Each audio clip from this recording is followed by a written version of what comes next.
नमस्कार दोस्तों, आज हम बात करेंगे एक ऐसे तत्वदर्शी संत की जिसके जेल में रहते हुए भी करोड़ों लोग जुड़ रहे हैं और नाम दीक्षा लेकर सभी दुखों को दूर करके सर्व सुख प्राप्त कर रहे हैं।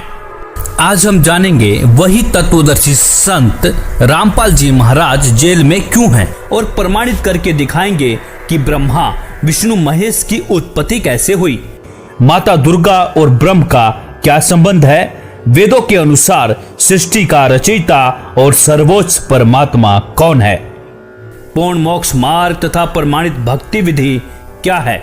दोस्तों, आज हम ये भी जानेंगे कि अक्सर शादी में फेरों के समय पंडितों के द्वारा बोले जाने वाला मंत्र कश्यप गोत्री कश्यप गोत्रा मंत्र का रहस्य क्या है। दोस्तों, हमारा इतिहास गवाह है जो सत्य के मार्ग पर चला, उसके साथ ये नकली विद्वान असुर स्वभाव वाले धूर्त और मूर्ख लोगों द्वारा राजा और प्रजा को गुमराह करके महापुरुषों पर जुल्म करते आ रहे हैं और सच्चाई जानने के बाद जनता ने उन्हें पलकों पर बिठाया। जैसे श्री राम जी, श्री कृष्ण जी को पूरे जीवन संघर्ष करना पड़ा, सुकरात जी को जहर दे दिया गया, ईसा जी को करस करवा दिया गया, गांधी जी को कई बार जेल जाना पड़ा, गुरु नानक देव जी पानी पर चल सकते थे, अन्य लोकों में भी जा सकते थे, फिर भी बाबर की जेल में 7 महीना 17 दिन रहे। आखिर क्यों? लगभग 600 साल पहले कबीर साहब को इन धूर्त लोगों ने मारा, काटा, जलाया, खूनी हाथी के सामने डाला, गोले मारे थे और पूर्ण समर्थ होते हुए भी उन्होंने किसी का अहित नहीं किया। उसी प्रकार अब संत रामपाल जी को सत्य बोलने का इनाम दिया जा रहा है, लेकिन सत्य को कुछ दिन दबाया जा सकता है, मिटाया नहीं जा सकता। और वो समय अब आने दो जब जनता जवाब मांगेगी कि हमारे धर्म ग्रंथों में लिखा क्या है और हमें इन नकली विद्वानों ने अब तक बताया क्या है। तब छिपने को जगह भी नहीं मिलेगी। और रही बात संत रामपाल जी की जेल की, तो जिसकी बात की उसकी इसी बात, जिसके पास ताकत होती है सरकार उससे डरती है कि वो यहाँ मत कहे कि हम क्या करेंगे, भाई ये करना चाहिए वो करना चाहिए, बस करें, करके दिखाएं। संत रामपाल जी और आर्य समाजियों के बीच सत्यार्थ प्रकाश और पवित्र वेदों को लेकर आध्यात्मिक ज्ञान चर्चा न्यूज़पेपरों के माध्यम से शुरू की गई। लेकिन जब संत जी के तर्कों का जवाब आर्य समाजी देने में असमर्थ रहे तो आर्य समाजियों ने ज्ञान का उत्तर ज्ञान से न देकर हिंसा का रास्ता अपनाया और अनेक मिथ्या कहानी बनाकर के जनता व मुख्यमंत्री को भ्रमित करके सन 2006 में क्रोथा आश्रम पर आक्रमण कर दिया और संत रामपाल जी पर झूठे मुकदमे बनाकर जेल में डाल दिया गया। तो उसी समय से संत रामपाल जी अपने ऊपर लगे आरोपों की सीबीआई जांच की मांग कर रहे हैं, लेकिन आज तक जांच नहीं हुई। आखिर क्यों? मैं चाहता हूं कि कोई अपने आप को आर्य समाजी कहने लग जाए, इससे वो आर्य समाज के लोग नहीं हो जाते। यदि उनके वाणी और चरित्र में वो बात नहीं है तो मैं उनको आर्य समाजी नहीं मानता। जिस प्रकार की भड़काऊ भाषा बोल रहे हैं, जिस तरह का भड़काऊ काम वो कर रहे हैं, कानून अपने हाथ में लेकर क्रोथा कांड करवा दिया गया।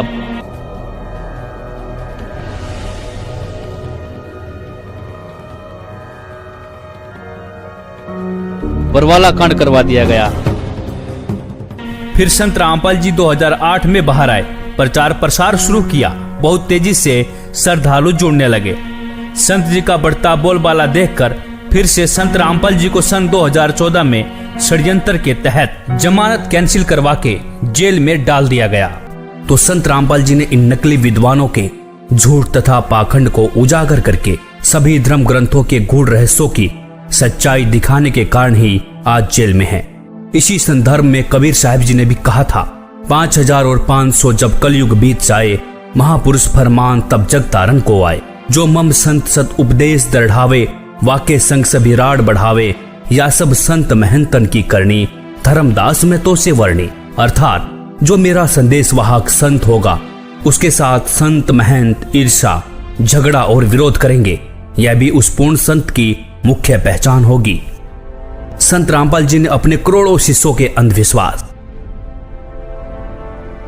पाखंडवाद, रीति रिवाज, दहेज प्रथा,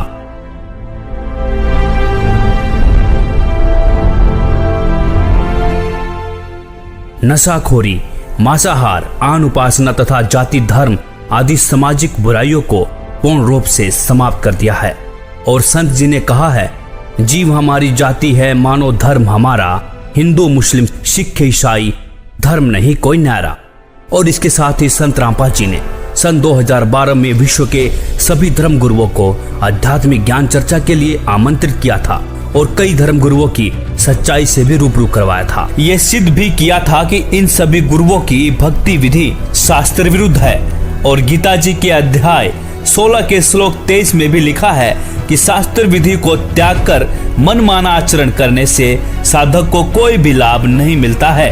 कबीर साहिब जी ने भी कहा था, कबीर करनी तज कथनी कथे अज्ञानी दिन रात, कुकर जो भोकत फिरे सुनी सुनाई बात। गरीब कथनी के सूरे घने कथे अटंबर ज्ञान, बाहर जवाब आवे नहीं लीद करे मैदान। जिस समय जाकिर नायक ने विश्व के सभी धर्म गुरुओं को शास्त्रार्थ के लिए खुला चैलेंज किया था, तब कोई भी धर्म का ठेकेदार सामने नहीं आया जो जाकिर नायक की चुनौती को स्वीकार कर सकता था। तब संत रामपाल जी ने ही डॉक्टर जाकिर नायक की खुली चुनौती को स्वीकार करके 10 पॉइंटों पर झूठा सिद्ध करने की खुली चुनौती दी थी। अब हम आपको दिखाते हैं डॉक्टर जाकिर नायक की खुली चुनौती, देखिए वीडियो के माध्यम से। भारत के सभी राजनेताओं, स्वामियों, धर्मगुरुओं और शंकराचार्यों को मुसलमान धर्म के प्रवक्ता डॉक्टर जाकिर नायक की खुली चुनौती। ये चैलेंज है, कोई भी शख्स हिंदुस्तान में हो, मिनिस्टर हों दो, कोई भी स्वामी हों दो, कोई भी शंकराचार्य हों दो, इंशाल्लाह मैं तालिब इल्म हूँ इस्लाम और दीगर मज़हब का। मैं तस्लीम करता हूँ कि डिबेट होना चाहिए, मैं उनसे डिस्कशन करता हूँ, अगर मुझे गलत साबित करो मैं बदलने को तैयार हूँ। ये मुसलमान की जबान है, हम जब जबान देते हैं उसका पालन करते हैं। संत रामपाल जी महाराज ने स्वीकार की मुस्लिम धर्म प्रवक्ता डॉक्टर जाकिर नायक की चुनौती। डॉक्टर जाकिर नायक के इस चैलेंज को स्वीकार करता हूं, लेकिन अपने उस वायदे को याद रखना जिसमें कहा है कि जो मुझे झूठा सिद्ध कर देगा, गलत सिद्ध कर देगा, मैं अपने आप को बदल लूँगा। चैलेंज आपको 10 पॉइंटों पर झूठा कर दूंगा सिद्ध, और कभी भी आकर के वो आध्यात्मिक ज्ञान चर्चा कर सकते हैं। और वो डॉक्टर जाकिर नायक अब तक संत जी के सामने नहीं आया। अब परमात्मा ने आके विकल्प बताया, वो हमने सुना नहीं, क्योंकि नकलियों ने सुनने नहीं दिया। नकली गुरुओं ने जो आज भी पंजे अड़ाना चाहते हैं, लेकिन अब इनके पंजे उखड़ जाएंगे, अब नहीं टिक पाएंगे, क्योंकि जनता शिक्षित है कि और ज्ञान सब ज्ञान डी, कबीर ज्ञान सो ज्ञान, और जैसे घोड़ा तोब कायम करता चले मैदान। और जो लोग कहते हैं कि संत रामपाल जी हिंदू विरोधी हैं, उन्हीं संत रामपाल जी ने ही इन धर्म के ठेकेदारों की लाज बचाई थी और यह सिद्ध किया कि सभी देवी देवता अपनी अपनी शक्ति के आधार पर स्वामी हैं, प्रभु हैं, भगवान हैं, साहब हैं। जैसे हमारे देश में MP, मंत्री, मुख्यमंत्री, प्रधानमंत्री, राष्ट्रपति हैं। अब मंत्री या मुख्यमंत्री को कोई राष्ट्रपति कहे, वो व्यक्ति महामूर्ख है, और ज्ञानी और अज्ञानी में यही अंतर है। दोस्तों, वास्तविकता ये है, संत रामपाल जी हिंदू विरोधी नहीं हैं। संत रामपाल जी तो धर्म ग्रंथों की वास्तविक सच्चाई दिखाकर शास्त्र अनुसार साधना सच्चे मंत्रों के आधार पर बताते हैं, और श्री ब्रह्मा जी, विष्णु जी, महेश जी, गणेश जी, दुर्गा जी ब्रह्म, परब्रह्म और पूर्ण ब्रह्म की प्रमाणित भक्ति विधि से साधना कराते हैं। शास्त्र अनुकूल साधना होने से साधक को सर्व सुख प्राप्त होते हैं, और इस भक्ति विधि से लाखों भक्तों को कैंसर, एड्स जैसी बीमारियों से जीवन दान मिल चुका है, और साधक इस विधि से पूर्ण मोक्ष का अधिकारी हो जाता है।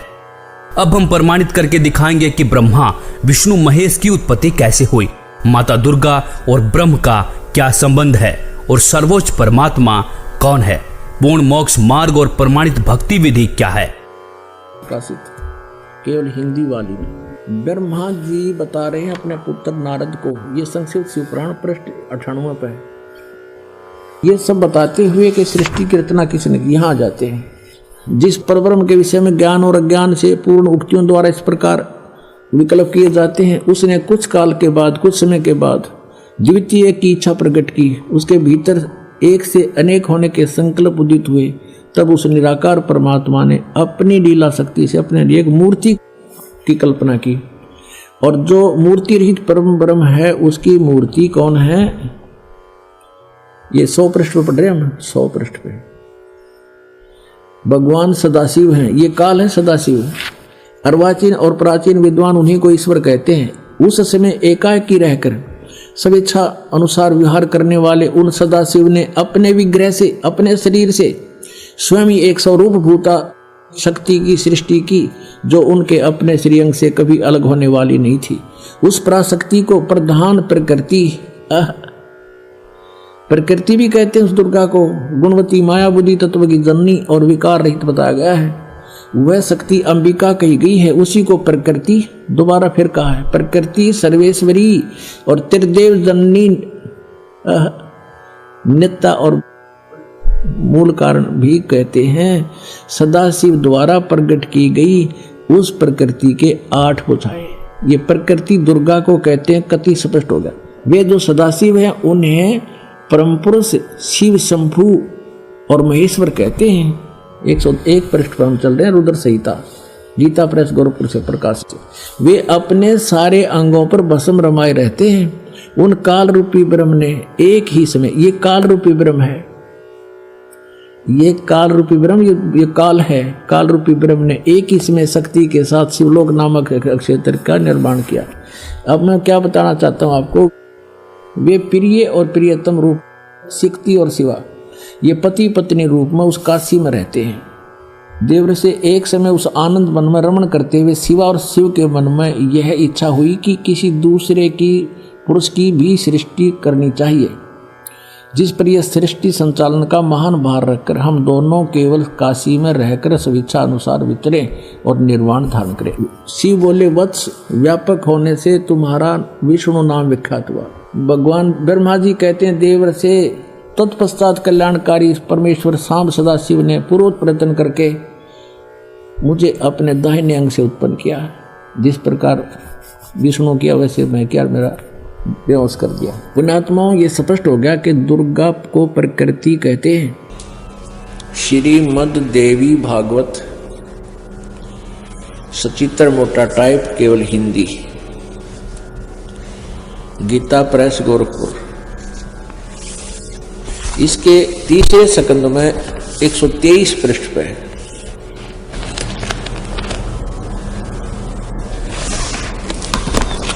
ये है संक्षिप्त देवी भागवत तीसरा स्कंद, पृष्ठ 123 पृष्ठ। यहां से शुरू करते हैं।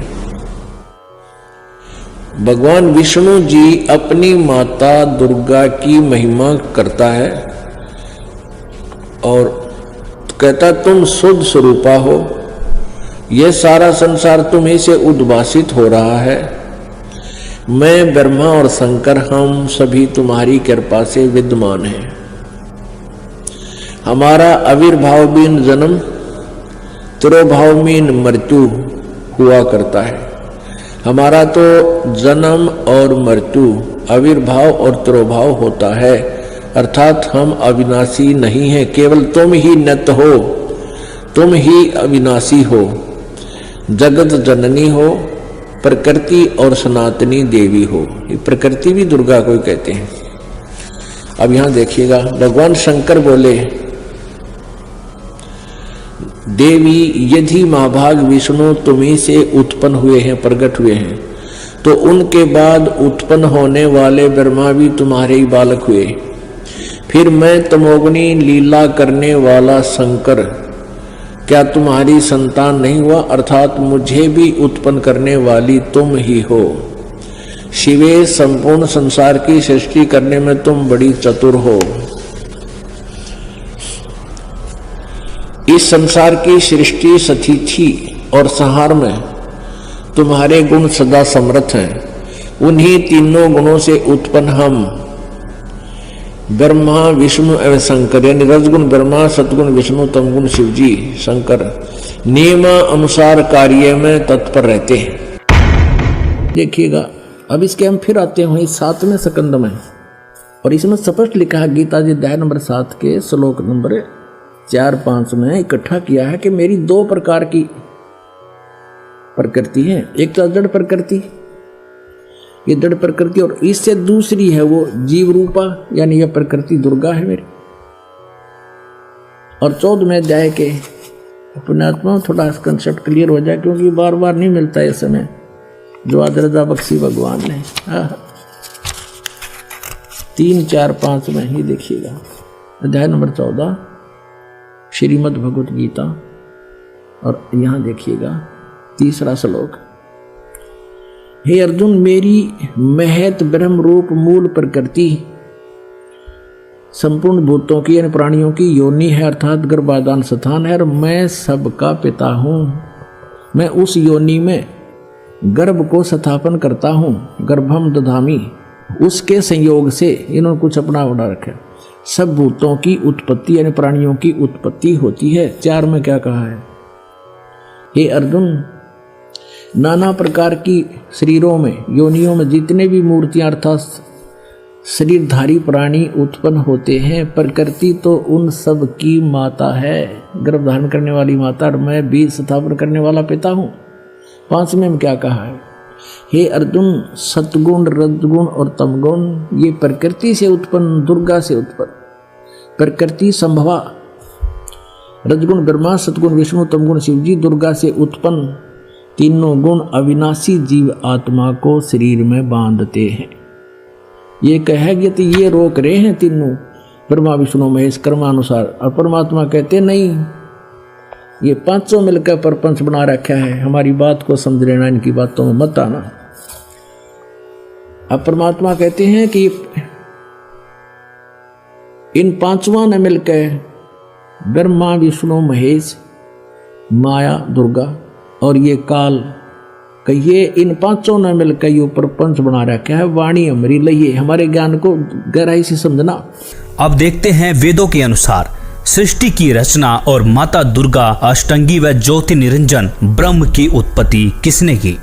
अथर्ववेद भाषा भाष्य, भाष्यकार है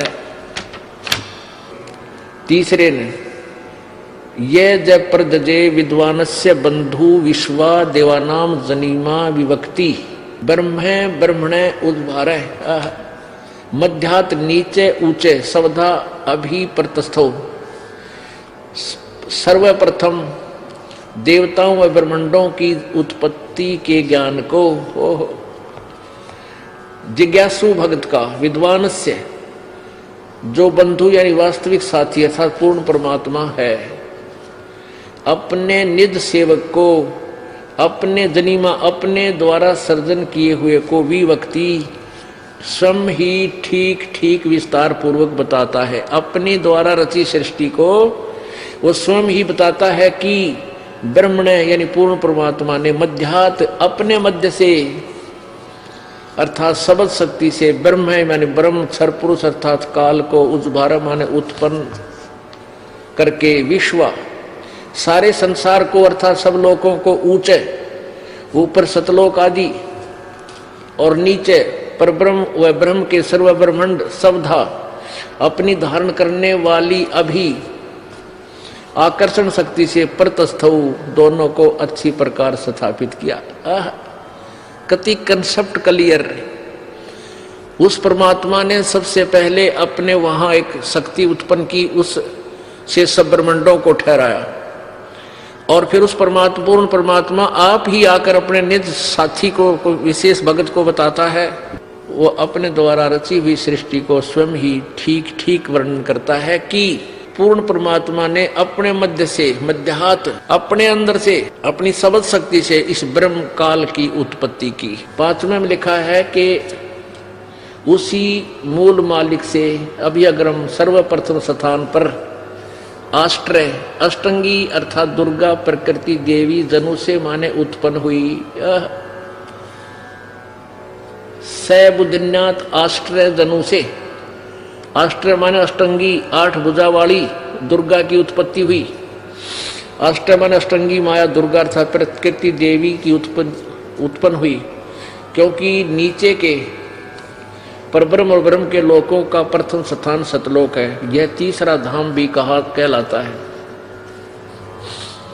तस्य इस दुर्गा का भी मालिक यानी उसका भी पिता सम्राट राजाधिराज बृहस्पति सबसे बड़ा पति यानी परमेश्वर, वह जगत गुरु देवता परमेश्वर है। इसका भी पिता यानी मालिक, इस दुर्गा का भी मालिक वो परमात्मा ही है, जिससे सबका वियोग हुआ है, जो सबसे विमुख होकर आए हैं, वहां से बिछड़े हैं।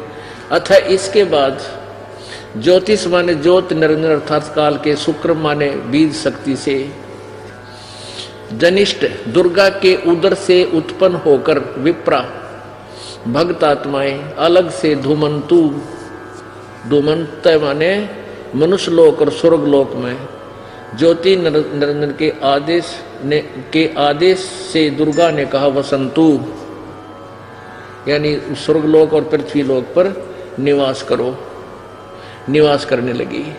कति स्पष्ट कर रखा है।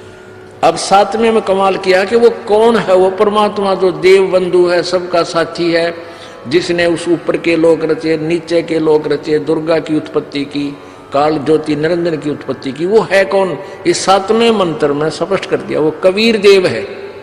अथर्वाणम पित्रम यानी जगत, अथर्वाण माने निश्चल अचल अविनाशी है जो, पित्रम माने सबका पिता, देव बंधु सभी पुण्यात्माओं का साथी, बृहस्पतिम जो सबसे बड़ा भगवान, नमसा यानी जो विधिवत साधना करने वाले को सुरक्षा के साथ, गच्छात माने वहां जो चले गए सतलोक में उनको ले जाने वाला, तो माने विश्वेशाम जनिता यथा से कबीर देव न दभायत सवधावान, ये कबीर देव, ये कबीर देव, वो कबीर देव है, वो कबीर प्रभु है, जो अथर्वाण माने अचल अविनाशी, पितर माने जगत पिता, देवबंधु भक्तों का वास्तविक साथी अर्थात आत्मा का आधार, बृहस्पतिम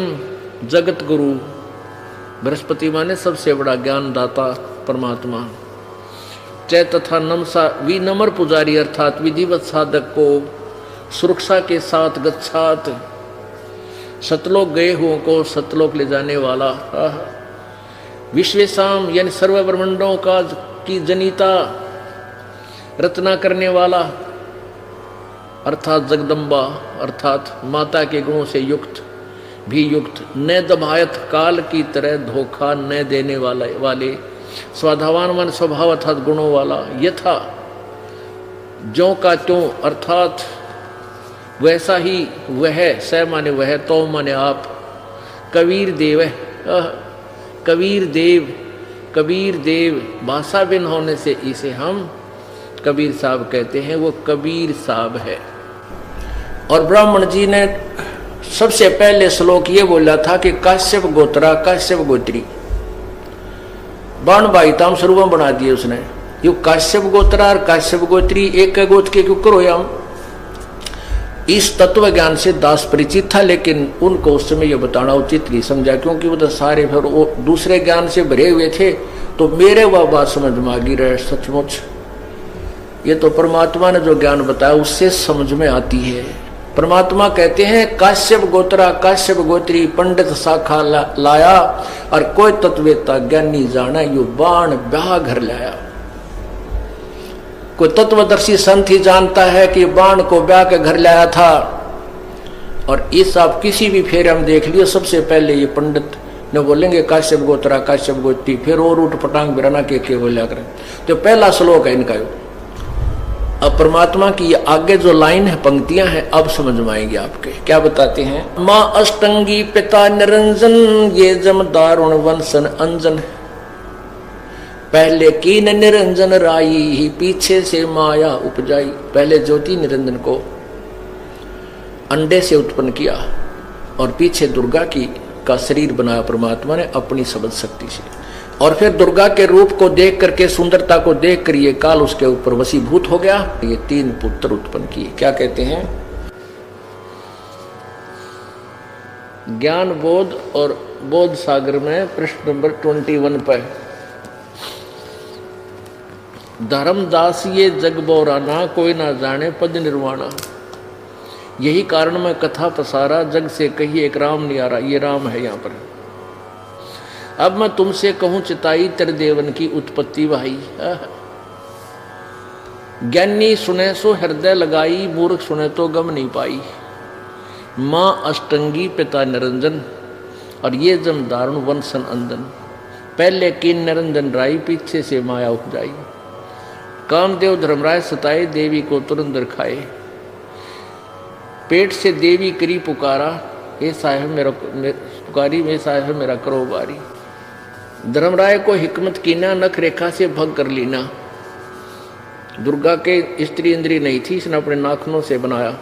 धर्मराय करे भोग विलासा, माया को रही तबासा। 3 पुत्र अष्टंगी जाए, और ब्रह्मा विष्णु शिव नाम धराए। 3 देव विस्तार चलाए, इनमें ये जगदोखा खाए। पुरुष गम कैसे कोई पावे, काल निरंजन जग भरमावे। परमात्मा को कैसे जाने, काल सबको भ्रमित किए हुए है। 3 लोक अपने सुत जिन्हा, सुन निरंजन बासा लीना। अलख निरंजन सुन ठिकाना, ब्रह्मा विष्णु शिव भेद नहीं जाना। 3 देव सो उसको झावा, निरंजन का वो पार नहीं पावे। ये ब्रह्मा विष्णु महेश की पीस निरंजन की पूजा करने लगे हैं, इसका भी ये पार नहीं पा सके।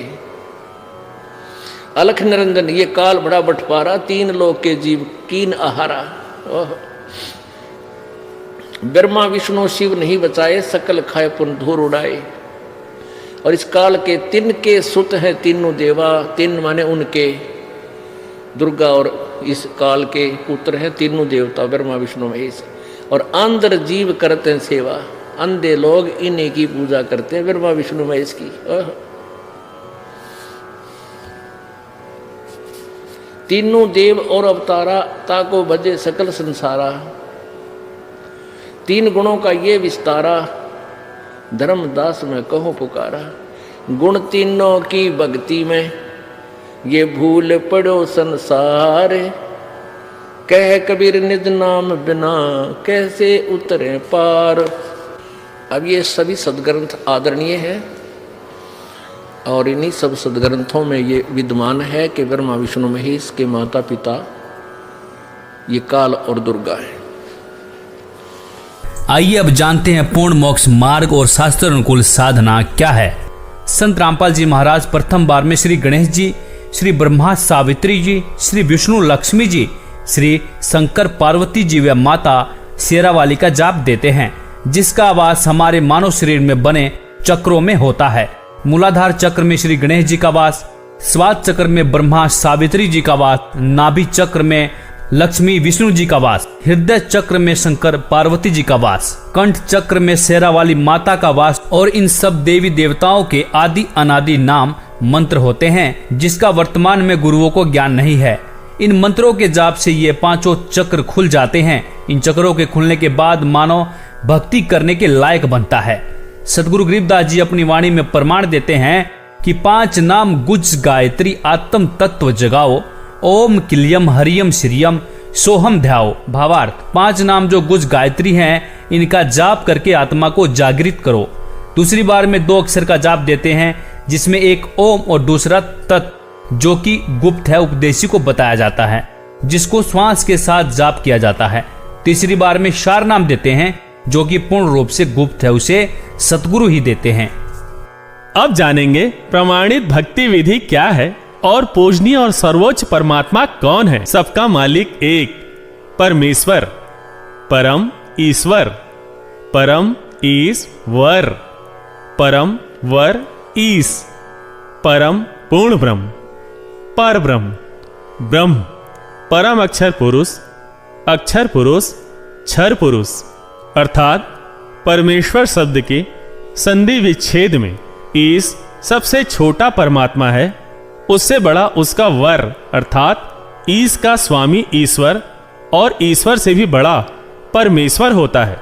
अर्थात परमेश्वर शब्द से 3 परमात्माओं का बोध होता है, जैसे ईश और ईश्वर, परमेश्वर, ब्रह्म, पर ब्रह्म, पूर्ण ब्रह्म, जिसे पार ब्रह्म भी कहते हैं, क्षर पुरुष, अक्षर पुरुष, परम अक्षर पुरुष। इस बात का उल्लेख पुराणों में है, संतों की वाणियों में है और गीता जी में भी है। ओम तत्सत गीता अध्याय 17 के श्लोक 23 में ऐन सीन काफ कुरान शरीफ सूरा 42 आयत 1 में नाम मंत्र का संकेत है। परमात्मा की वाणी है कि कबीर कोटि नाम संसार में, इनसे मुक्ति न होए, सार नाम मुक्ति का दाता, वाके जाने न कोई।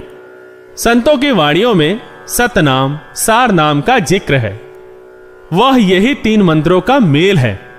इस सांकेतिक मंत्र को पूर्ण रूप से जानने के लिए तत्वदर्शी संत बाखबर की खोज करनी चाहिए। वह संत ही पूर्ण होता है जो पूर्ण परमात्मा का पूर्ण ज्ञान कराता है तथा पूर्ण मंत्र नाम प्रदान करता है, जिससे पूर्ण मोक्ष प्राप्त होता है। इस विधि से साधना करके साधक फिर लौटकर इस संसार में कभी वापस नहीं आता। 3 बार में नाम जाप देने का प्रमाण है गीता अध्याय 17 के श्लोक 23 में ओम तत्सत इति निर्देशः ब्राह्मण त्रिविधि स्मृतः ब्राह्मण तेन वेदा च यज्ञा च विहिता पुरा। ओम ब्रह्म का, तत् सांकेतिक मंत्र पर ब्रह्म का, सत पूर्ण ब्रह्म का, ऐसे यह 3 प्रकार से पूर्ण परमात्मा के नाम सुमरण का निर्देश संकेत कहा है। और सृष्टि के अनादि काल में विद्वानों ने बताया कि उसी पूर्ण परमात्मा ने वेद तथा यज्ञादि रचे। संख्या नंबर 822 सामवेद उत्तार्चिक अध्याय 3 खंड 5 श्लोक नंबर 8 का भाषा भाष्य है। मनीषी भी पवते पूर्य कबीर निर्भीयतः परिकोशान अशिष्यदत् त्रितस्य नाम जनयन्न मधु चरणीन्द्रस्य वायुम संख्याय वर्धयन। शब्दार्थ है, सनातन अर्थात अविनाशी कबीर परमेश्वर मानव रूप धारण करके अर्थात गुरु रूप में प्रकट होकर हृदय से चाहने वाले श्रद्धा से भक्ति करने वाले भक्तात्मा को 3 मंत्र अर्थात नाम उपदेश दे के पवित्र करके जन्म व मृत्यु से रहित करता है तथा उसके प्राण अर्थात जीवन श्वासों को जो संस्कार वश गिनती के डाले हुए होते हैं को अपने भंडार से मित्रता के आधार से पूर्ण रूप से बढ़ाता है, जिस कारण से परमेश्वर के वास्तविक आनंद को अपने आशीर्वाद प्रसाद से प्राप्त करवाता है। उपरोक्त विवरण से स्पष्ट हुआ कि पवित्र चारों वेद भी साक्षी हैं कि पूर्ण परमात्मा ही पूजा के योग्य है। उसका वास्तविक नाम कबीर देव कबीर परमेश्वर है तथा 3 मंत्र के नाम का जाप करने से ही पूर्ण मोक्ष होता है। कबीर परमेश्वर जी भी 600 वर्ष पहले इन धर्म ग्रंथों की सच्चाई वाणियों के माध्यम से बताते थे।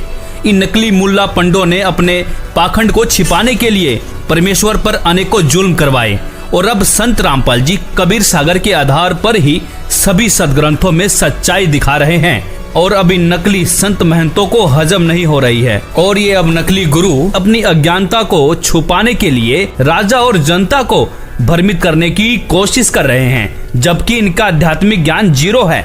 इसीलिए संत रामपाल जी पर कीचड़ उछाल रहे हैं। लेकिन अब जनता पढ़ी लिखी समझदार है, इन सदग्रंथों को खुद पढ़ सकते हैं। और कबीर साहब जी कहते हैं कि जानबूझ साची तजे करे झूठ से ने, ताकि संगत हे प्रभु सौपन में भी ना दे। अर्थात सच्चाई जानकर भी झूठ को महत्व दें, ऐसे निकम्मे का संग सपने में भी न करें। धन्यवाद। इस पे आपकी क्या राय है? अपनी राय अवश्य दें। वीडियो अच्छी लगी हो तो लाइक, कमेंट और शेयर जरूर करें और चैनल को सब्सक्राइब करना ना भूलें।